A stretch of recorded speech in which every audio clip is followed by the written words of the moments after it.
Buen día, que Dios te sorprenda hoy. Bueno, estamos en el libro de Éxodo, donde aún el pueblo hebreo está en esclavitud bajo el imperio del momento, que es Egipto. Moisés está junto a su hermano Aarón hablando con el faraón para la libertad que Dios había prometido a su pueblo. Y bueno, con esa pequeña introducción vamos al pasaje de hoy.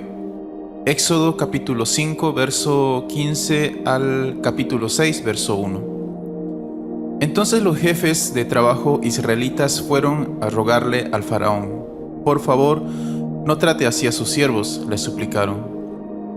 Ya no nos dan paja, pero aún así los capataces nos exigen que sigamos haciendo ladrillos. Nos golpean, pero no es nuestra culpa, es culpa de su propia gente. Pero el faraón gritó: ustedes son unos holgazanes, haraganes, por eso andan diciendo: déjenos ir a ofrecer sacrificio al Señor.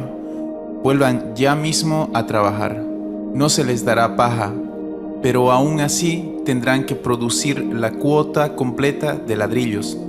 Los jefes de cuadrilla israelitas se dieron cuenta de que estaban en serios problemas cuando les dijeron: no debe disminuir la cantidad de ladrillos que se fabrica por día. Al salir del palacio del faraón, se cruzaron con Moisés y con Aarón, quienes estaban esperándolos afuera. Los jefes de cuadrilla les dijeron: que el Señor los juzgue y los castigue por habernos hecho repugnantes a los ojos del faraón y sus funcionarios. Ustedes mismos les pusieron una espada en la mano. Les dieron una excusa para que nos maten. Entonces Moisés fue ante el Señor y protestó: Señor, ¿por qué trajiste toda esta desgracia a tu propio pueblo? ¿Por qué me enviaste? Desde que me presenté ante el faraón como tu vocero, él se ha vuelto aún más brutal contra tu pueblo, y tú no has hecho nada para rescatarlos. Entonces el Señor dijo a Moisés: ahora verás lo que le haré al faraón. Cuando él sienta el peso de mi mano fuerte, dejará salir al pueblo. De hecho, él mismo los echará de su tierra. Bien, ¿cuántas veces hemos hablado apresuradamente de lo que vivían estas personas y no nos pusimos por lo menos un poco en su lugar? Por ejemplo, si fuéramos aquellas personas que trabajaban duro y con sufrimiento, pues estaban en condición de esclavitud, al creerle a Dios sobre la promesa de la libertad, solo por tener la esperanza, su trabajo aumenta y con mayor peso, a tal punto que estos temen por sus vidas. O ponerse en el lugar de Moisés y Aarón, que llegaron con una palabra de Dios, que la libertad estaba cerca y que hasta ese momento todo pintaba un ambiente colorido, alegre y lleno de esperanza.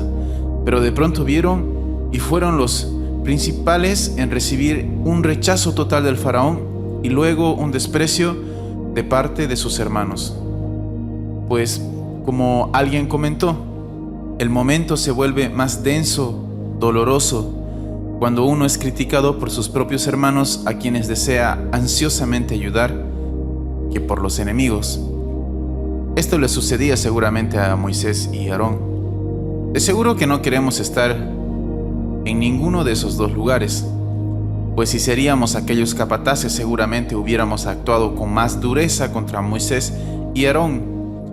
Bueno, no sé usted, pero siendo sincero, creo que mi reacción superaría a estos líderes israelitas. Pero en este pasaje vemos algo que nos llama reciamente la atención. Y como hablamos sobre ponernos en el lugar de los capataces, o Moisés y Aarón, veamos sus reacciones luego de aquel bajón ante lo nocivo que les sucedió. Dice el verso 15 y 16. Entonces los jefes de trabajo israelitas fueron a rogarle al faraón: por favor, no trate así a sus siervos, les suplicaron. Ya no nos dan paja, pero aún así los capataces nos exigen que sigamos haciendo ladrillos, nos golpean, pero no es nuestra culpa, es culpa de su propia gente. Estos líderes, como dice su título, representaban al pueblo en esclavitud. Moisés y Aarón aún estaban en el proceso. Así que cuando estos capataces se dirigen al faraón, es la voz del mismo pueblo que acude por ayuda ante el faraón. Mire, no somos tan diferentes, pues muy a menudo solemos seguir estos mismos pasos, que cuando se nos presenta una inestabilidad en nuestras vidas, solemos acudir por ayuda ante las personas. En nuestro pensamiento puede surgir el explorar al israelita de aquel tiempo cuando recurre al faraón. Pero si tan solo colocamos el espejo en su lugar, es decir, vernos a nosotros a través de la palabra de Dios, veremos que solemos recurrir a nuestro faraón, por decirlo de esta manera. No vamos al lugar indicado, sino a lo inmediato que ven nuestros ojos. Pero de pronto también vemos a las personas de Moisés y Aarón, que estaban preparados para el desaire por el faraón, pues Dios ya anticipó sobre la dureza del corazón del faraón. Pero como lo mencionan ciertos jóvenes, aquel desánimo y oposición de sus hermanos no lo vieron venir, no se la esperaban. Y cuando vemos a estos hombres, a Moisés y Aarón, realmente tenemos mucho que aprender, verdaderos siervos. El verso 22 y 23 dice: Entonces Moisés fue ante el Señor y protestó: Señor, ¿por qué trajiste toda esta desgracia a tu propio pueblo? ¿Por qué me enviaste? Desde que me presenté ante el faraón como tu vocero, él se ha vuelto aún más brutal contra tu pueblo, y tú no has hecho nada para rescatarlos. Primero, Moisés, Aarón no fueron al faraón. Y ya conocemos aquella facilidad que tenía Moisés para acercarse a hablar con esta autoridad. Pero aún así fue directamente al que tiene el control de todo, a Dios. Segundo, Moisés, Aarón no se victimizaron, sino que interrogaron por el pueblo. Le pregunta a Dios: ¿por qué permite aquel maltrato? Tercero, no es una queja de parte de Moisés, sino una demanda a la convicción que ya tiene él, pues Dios le había dado una palabra. Y aunque todo parecía tomar otro rumbo, Moisés pregunta a Dios en qué momento actuará. Y qué lindo sería estar de esta manera, tal vez con la incertidumbre del por qué no suceden aún las cosas, pero no dudando de Dios, pues seguramente, así como estamos pasando en este tiempo, no es que Dios actúa tarde, sino a su tiempo, no a nuestro tiempo, sino al tiempo perfecto que Él tiene preparado para cada uno de nosotros. Mire, con todo lo que vemos hoy, la pandemia, el virus extendiéndose, que al parecer no tiene fin, y es en desesperación para muchas personas. Sabemos a quién debemos ir, en quién esperar, en Dios. Y aunque a nuestro parecer Dios ya debería hacer algo, Él jamás se ha equivocado, mucho menos ahora.